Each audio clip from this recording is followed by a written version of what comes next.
Guys, welcome to Pen Dentistry. Hope you are doing good. I am Dr. Aishwarya with you for easy learning and better understanding. If you haven't subscribed to my channel yet, please go and subscribe to my channel and learn the dentistry in an easy manner. Today we will be learning about the ANU. What is ANU? ANU is acute necrotizing gingivitis. Okay? This acute necrotic gingivitis, it is an inflammatory destructive disease of gingiva.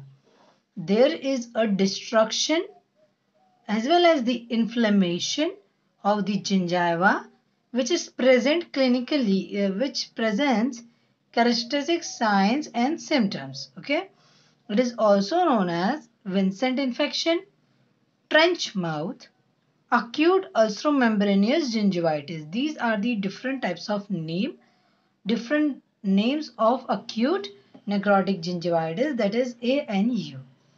How it happens? Okay, what is the reason behind acute necrotic gingivitis? Why it occurs? The etiology, that is, for etiology, first we are going to take with bacteria. We will see the bacteria, what bacteria do in the formation of acute necrotic gingivitis. Plant and Vincent.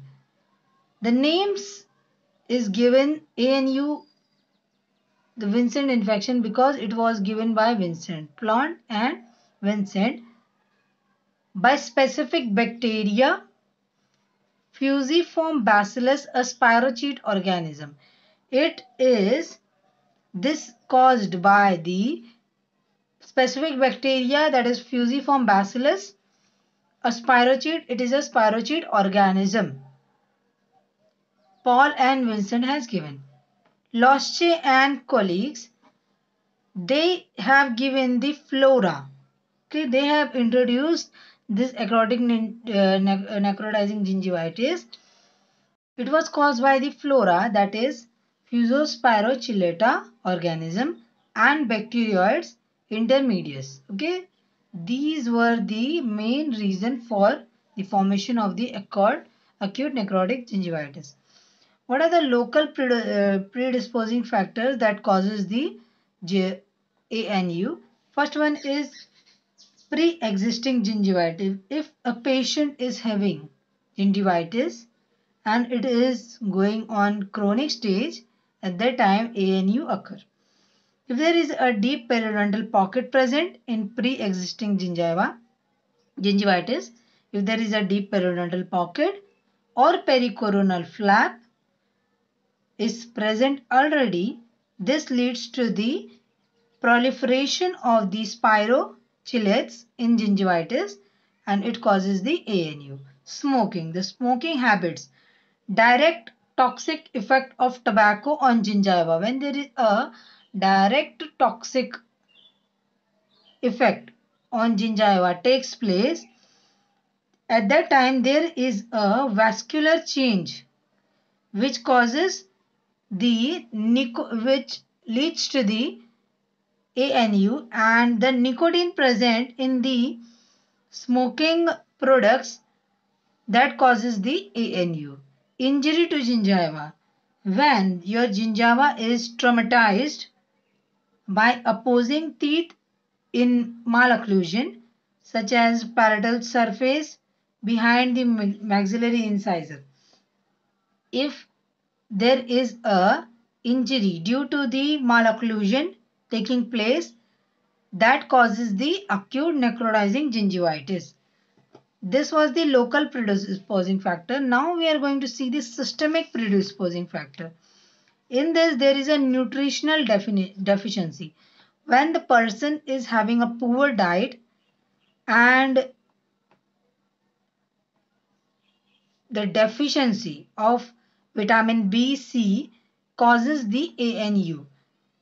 This will lead, the deficiency will lead to the acute necrotizing gingivitis. The second one is debilitating diseases. There is a severe gastrointestinal disorders or blood disorder, that is anemia, leukemia or AIDS, has already taken place in the body of the patient, at that time this causes these diseases causes the ANU, that is acute necrotizing gingivitis. In psychosomatic factors, we have seen bacteria, local predisposing factor, systemic predisposing factor, and now we are going to see the psychosomatic factors. Here what happens, according to Cohen Cole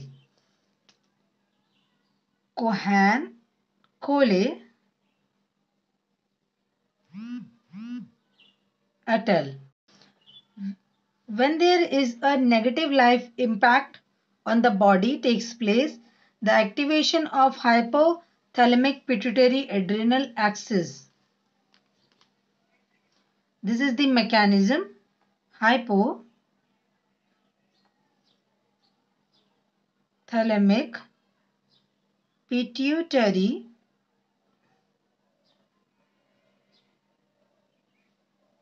adrenal axis.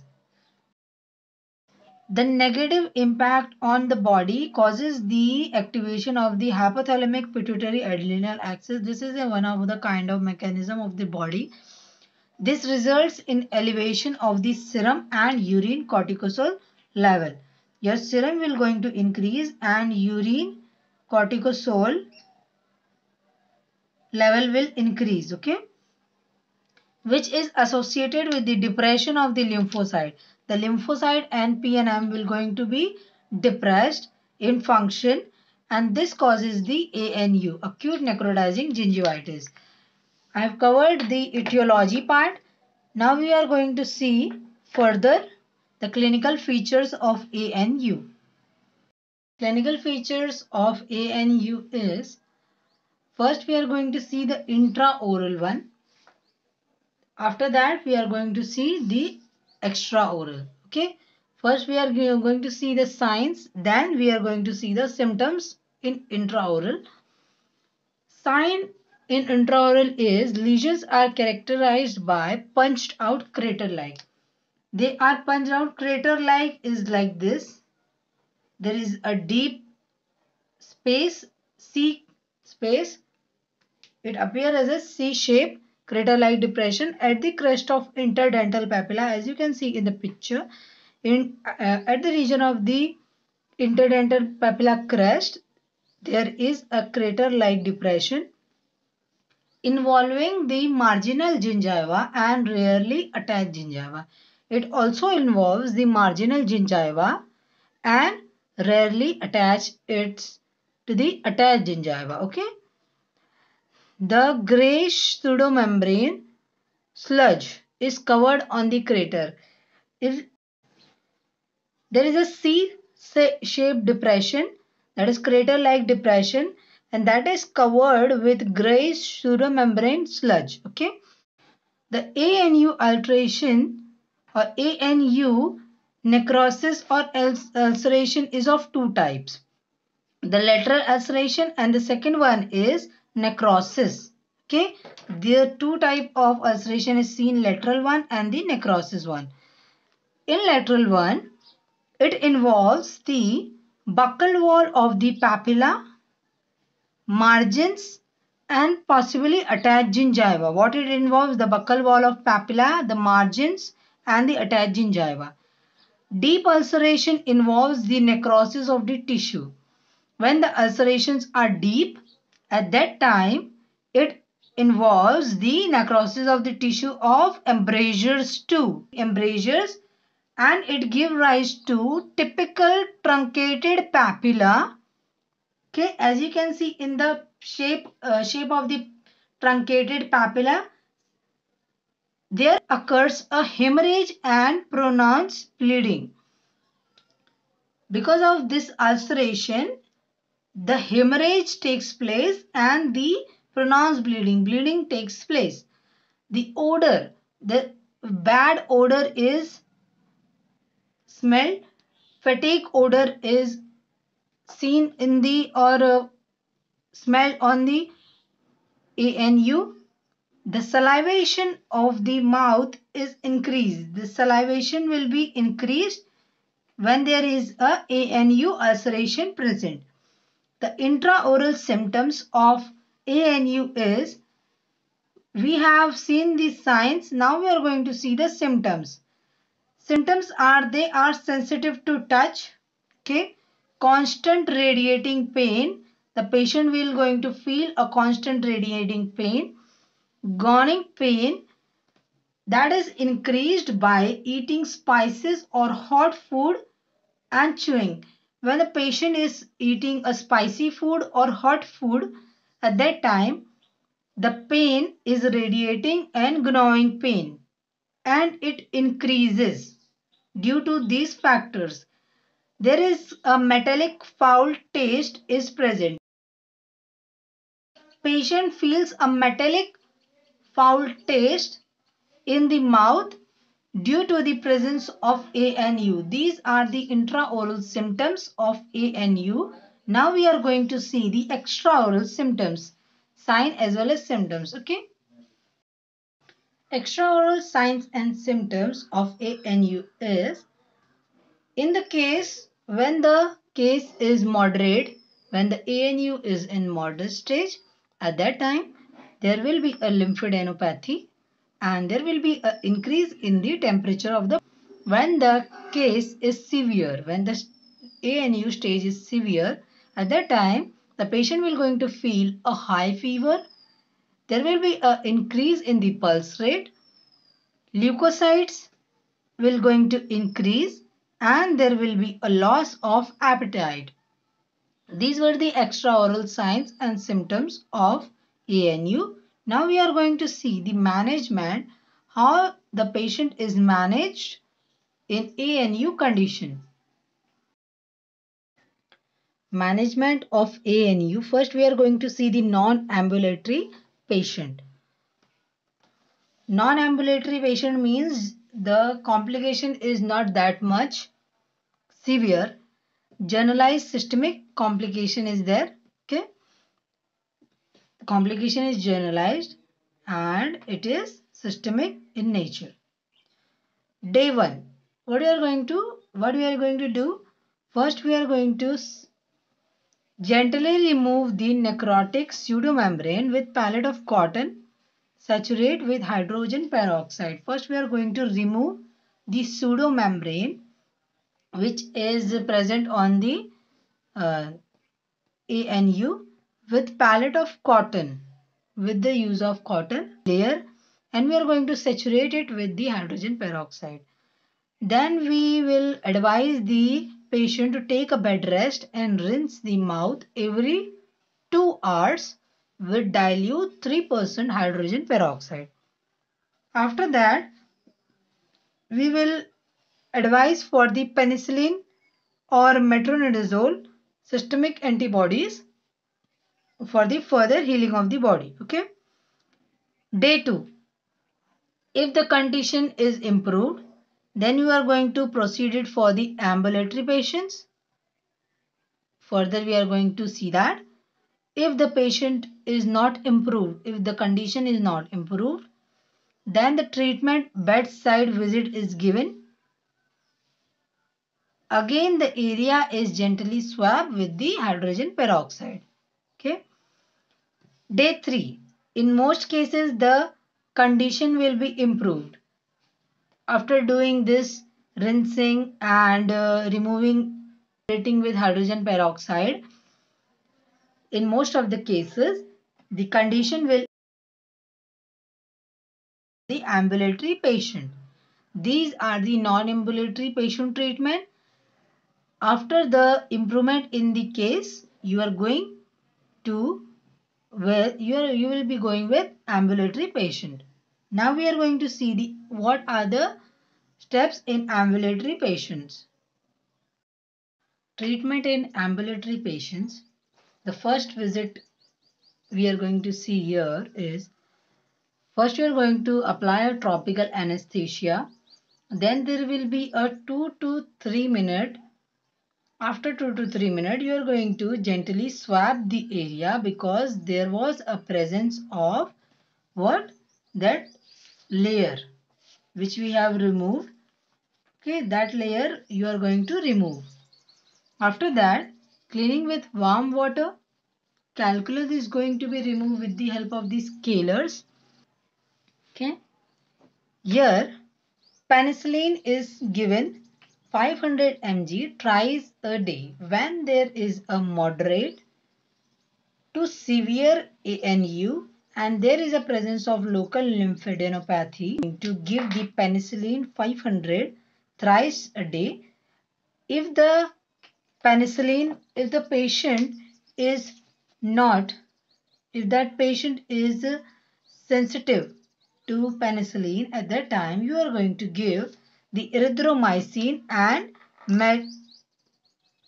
metronidazole 7 day. For a 7 day you are going to give this when there is a moderate to severe ANU and there is a presence of local lymphadenopathy. The contraindications, what we are not going to do here. The contraindications is, or we should not do, subgingival scaling and curettage. We should not do these things because it will going to harm the area which you are building up. Okay, and even it will spread the bacteria at rest of the places. So these subgingival scaling and curettage is not done. You should give an instructions to the patient about what things he or she should not do and what things he or she should do. The instruction you are going to give that avoid smoking and alcohol. There will be a no smoking and no alcohol taking should be there. 3% of H2O2 rinse, hydrogen peroxide 3%. Patient have to rinse his or her mouth every 2 hours. And brushing, proper chlorhexidine rinse mouth should be there. And interdental aids, the flossing and interdental aids should be practiced for the of the oral hygiene. In second visit, you are going to do the scaling and curettage of the patient. The scaling and curettage is done, and the above these instruction is advised here in the second step. As it was rinsing and penicillin as it was going, same thing in the second visit you are going to give. In the third visit, route planning will be there. Curettage is not there now. Now we are going to do the route planning and H2O2 rinse will be discontinued. You are not going to further advise for the rinse of hydrogen peroxide. In the fourth visit, we are going to explain the patient about the oral hygiene maintenance. Scaling and route planning is done in the fourth visit. Fifth visit, the last visit, there will be an appointment fixed for chronic gingivitis. You are going to treat the chronic gingivitis. For that, you are going to appoint the fixed time or date. Pockets, you are going to remove. The periodontal pockets, you are going to remove. And you will provide a fixed appointment for the pericoronal flaps and rest local irritant elimination. This is the elimination word that you are going to do by giving the appointments to the patient. These were the treatments for the ambulatory patients. In first visit, there will be a swabbing, penicillin if the sensitive patient is there, erythromycin or metronidazole. In the case of moderate to severe ANU, what you are not going to do, these things, subgingival scaling and curettage. Instructions to the patient is given. These things he or she should be doing. And scaling and curettage. In the third one, route planning involved. Fourth visit, oral hygiene maintenance in then with the scaling and route planning. In the last visit, appointments are given to the patient for the further elimination of the irritants.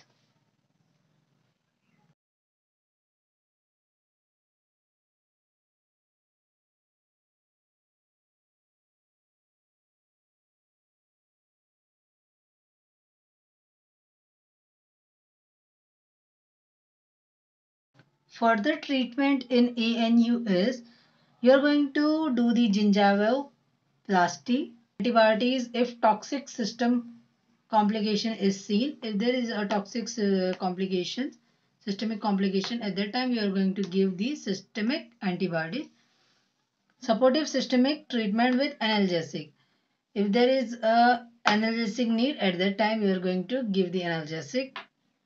Nutritional supplements are vitamin B and vitamin C.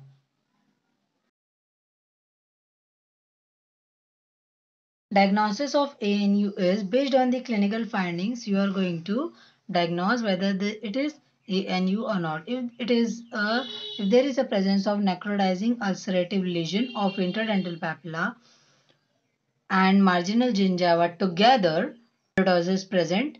At that time, you will say that it is ANU. What are the differential diagnosis of ANU? Syphilitic gingivitis. Here, it is rarely seen in gingiva and does not spread. Okay, it does not spread and rarely seen in gingiva. Pemphigus. Here, the detected histologically and it is common in older patients. Generalized skin lesions are also detected here. Okay, streptococcal gingivostomatitis.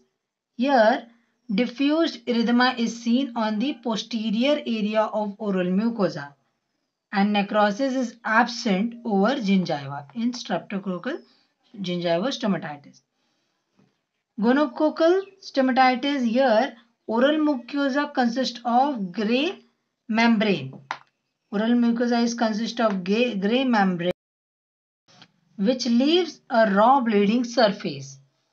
Here in gonococcal stomatitis, gray membrane is present and which leads to raw bleeding surface.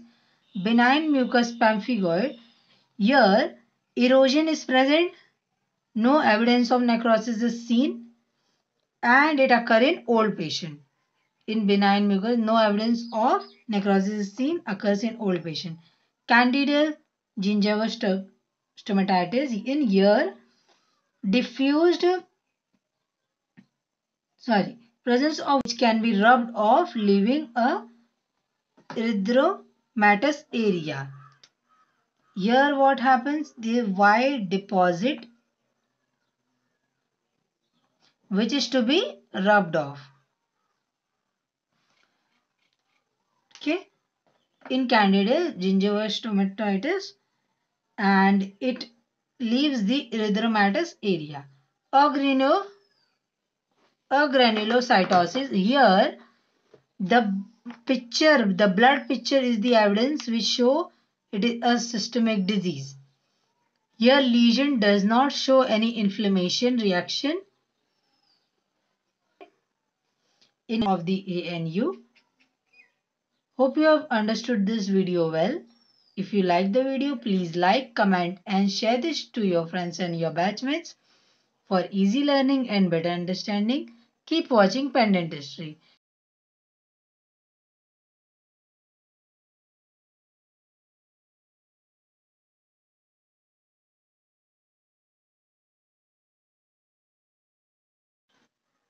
For latest update, please join our Telegram group. There you will find latest videos as soon as it is uploaded. Keep watching Pen Dentistry.